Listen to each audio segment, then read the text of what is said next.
So what is vaping? Vaping is a method of inhaling nicotine products and sometimes other chemicals that was designed originally to help people quit smoking tobacco in the form of cigarettes. When it was designed, it was not intended to be a substitute for or a way for teenagers to become hooked on nicotine, but it's actually a great market for teenagers because it's incredibly addicting. Lots of teenagers actually start by vaping before they actually go on to cigarettes. It's the opposite of what the original design was. The tobacco companies have figured this out, and there's an enormous market for vaping for teenagers. There's all sorts of advertising to teenagers.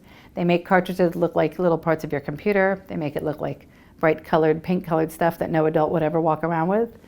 And all to get you hooked because that nicotine is more addicting than cocaine and sugar, two of the most addicting substances in the world.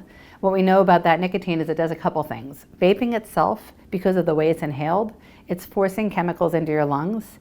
It has formaldehyde, enough to probably embalm you by the time you're dead. So unless you want to give your parents a cheap way to, have a funeral with no cost, I would not start vaping as a teenager because you will have formaldehyde lining your lungs and your bronchioles. So it causes lung damage. We also know it causes a condition called popcorn lung. We're seeing it more and more with kids that vape because kids that vape pull in so hard on that vape cartridge that they're actually causing damage to the upper parts of their lungs.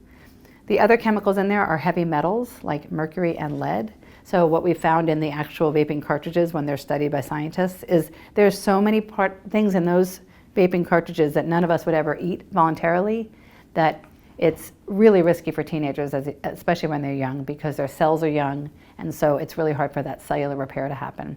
So vaping itself is not without risk. I think it's thought to be without risk because you don't have a plume of smoke in the air, but it's actually quite risky, and we're seeing more and more disease from young people starting to vape. It's not actually legal, so you have to be 21 or over to buy nicotine products in Washington State.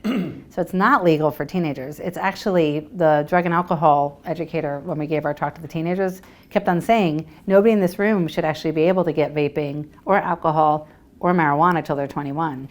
But there's so much, it's been so normalized for teenagers, and they have ways to get it. And there's lots of places that don't card for vaping products. And what Jillian had said was also is that they flavor it, and so it's specifically marketed for a younger population because most of us don't like bubblegum flavored things or sweet smelling things, but it's specifically marketed for younger people. And so it is even that much more enticing for them. And again, unfortunately, it's very addicting and damaging to their lungs.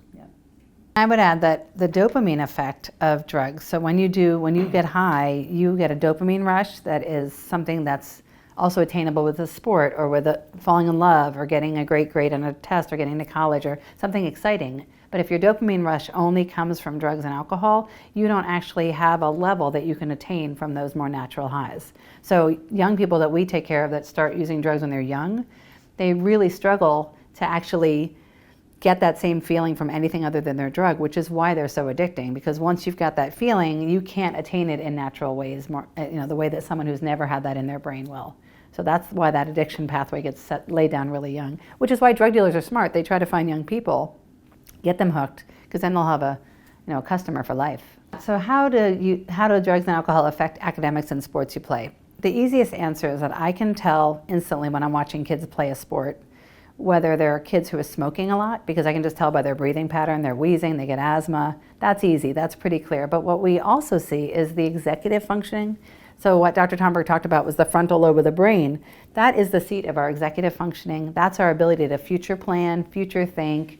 If I do this, this will happen. If I work on this part of my sport or this part of my academics, I'll get this goal. I want to become a car mechanic. I'm going to take these courses at West Sound Tech.